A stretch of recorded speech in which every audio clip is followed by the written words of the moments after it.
মনে হইতাছে ফুকুর কথা না শুনে না আমি বিরাট ভুল করছি। ফুকুর কথা মতো বিষ দিয়া পাগল বানায়া সব ব্যবসা দখল করলে এখন প্রতি মাসে আমি 2 লাখ টাকা ইনকাম করতে পারতাম। ওই ব্যাককলটার ভালোবাসা আমি অনেক ভুল করছি। মারে এখনো বেশি দেরি হয়ে যায়, এখনো সময় আছে। বদরুল দুটা খারাপ কথা তারা করছে, তুমি দেখো আমি বাঁচো বদরুল।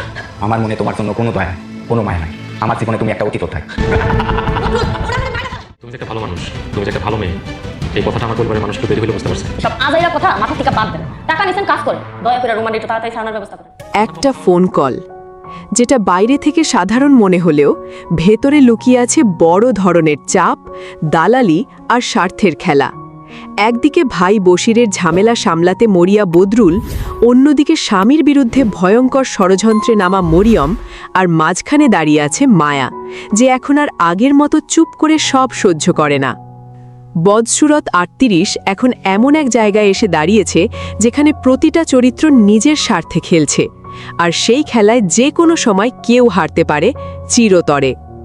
এই পর্বটা শুরু থেকেই একটা চাপা টেনশন তৈরি করে। রোমান জেলে, তাকে ছাড়ানোর জন্য চলছে টাকা আর প্রভাবের খেলা। জামালের পরিবার একের পর এক ভুল সিদ্ধান্ত নিচ্ছে, আর সেই সুযোগটাই কাজে লাগাচ্ছে চেয়ারম্যান। অন্যদিকে বাজারের ছোট্ট একটা ঝামেলা, যেটা আসলে বশির আর মায়ার মধ্যে, সেটা ধীরে ধীরে বড় ইস্যু হয়ে দাঁড়াচ্ছে। আর এই ছোট্ট ঝামেলাটাকেই বড় করে তুলছে বদরুলের ফোন কল। বদরুল এখানে খুব গুরুত্বপূর্ণ একটা চরিত্র। সে নিজে সরাসরি ঝামেলায় না থাকলেও ভাই বশিরের জন্য সে মায়ার কাছে বারবার ফোন করছে। এখানে তার অবস্থাটা খুব ইন্টারেস্টিং। একদিকে সে চায় বিষয়টা শান্তিতে মিটে যাক, অন্যদিকে সে জানে মায়া এখন আর আগের মতো সহজ না। এখানেই বড় প্রশ্ন, বদরুল কি সত্যিই ভাইয়ের জন্য চিন্তিত, নাকি সে জানে এই ঝামেলা বড় হলে পুরো পরিবারই বিপদে পড়বে, তাই আগেই ম্যানেজ করতে চাইছে?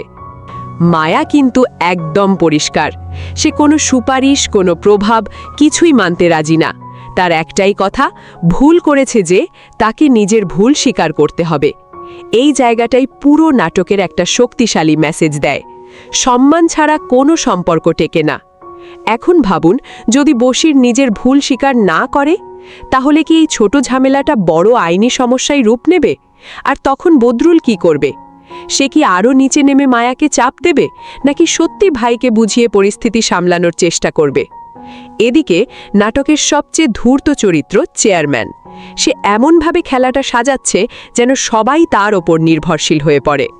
জামালের মা বিশ্বাস করে তাকে টাকা দিচ্ছে, ভাবছে এই টাকাতেই রোমান ছাড়া পাবে।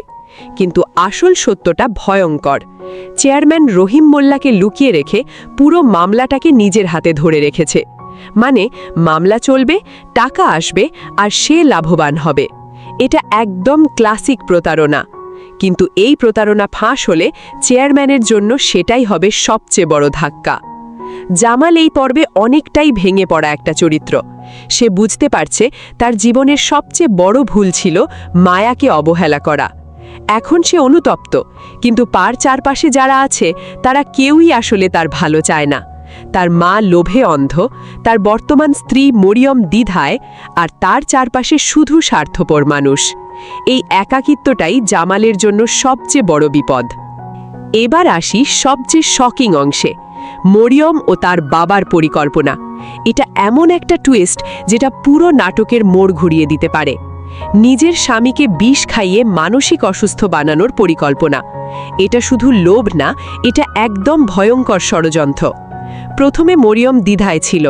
সে জানে জামাল খারাপ মানুষ না, কিন্তু তার বাবার প্ররোচনা, টাকার লোভ, ভবিষ্যতের নিরাপত্তা সব মিলিয়ে সে একটা বিপজ্জনক সিদ্ধান্তের দিকে এগোচ্ছে। এখন প্রশ্ন, শেষ মুহূর্তে কি তার বিবেক জেগে উঠবে, নাকি সে সত্যি বিষে খাবার মিশিয়ে দেবে? মায়ার দেখা দুঃস্বপ্নটা এখানে খুব গুরুত্বপূর্ণ। সে দেখেছে জামাল আর বদরুল বড় বিপদে পড়েছে। এই স্বপ্নটা দুইভাবে ব্যাখ্যা করা যায়। এক, এটা তার অবচেতন মনের ভয়। দুই, এটা আসন্ন ঘটনার একটা ইঙ্গিত। নাটকের গল্প যেভাবে এগোচ্ছে, দেখা যাচ্ছে এই স্বপ্নটা হয়তো সত্যি হতে চলেছে। আগামী পর্বে আমরা কয়েকটা বড় ঘটনা দেখতে পারি। মরিয়ম কি সত্যি বিষ প্রয়োগ করবে? বশির কি মায়ার কাছে নিজের ভুল স্বীকার করবে? বদরুল কি এই ঝামেলা সামলাতে পারবে, নাকি নিজেই বিপদে পড়বে? চেয়ারম্যানের প্রতারণা কি ধরা পড়বে? আর সবচেয়ে বড় কথা, মায়ার স্বপ্ন কি বাস্তবে রূপ নেবে? সবকিছু মিলিয়ে গল্প এখন এমন এক জায়গায় যেখানে একটা ছোট্ট সিদ্ধান্তই সবকিছু বদলে দিতে পারে। একদিকে ভালোবাসা আর অনুশোচনা, অন্যদিকে লোভ আর ষড়যন্ত্র। এই দুইয়ের সংঘর্ষেই নির্ধারণ হবে কে জিতবে আর কে হারবে। বদরুলের সুপারিশ, বশিরের ভুল, মরিয়মের বিষ আর চেয়ারম্যানের প্রতারণা, এই 4টে লাইনের মধ্যেই লুকিয়ে আছে পুরো নাটকের ভবিষ্যৎ। এখন শুধু একটা প্রশ্ন, জামাল কি এই চারদিকের ষড়যন্ত্র থেকে বাঁচতে পারবে, নাকি সে নিজেই তার সবচেয়ে কাছের মানুষদের হাতে ধ্বংস হয়ে যাবে? আপনার মতামত কি? মরিয়ম কি শেষ পর্যন্ত এই কাজটা করবে? কমেন্টে জানাতে ভুলবেন না।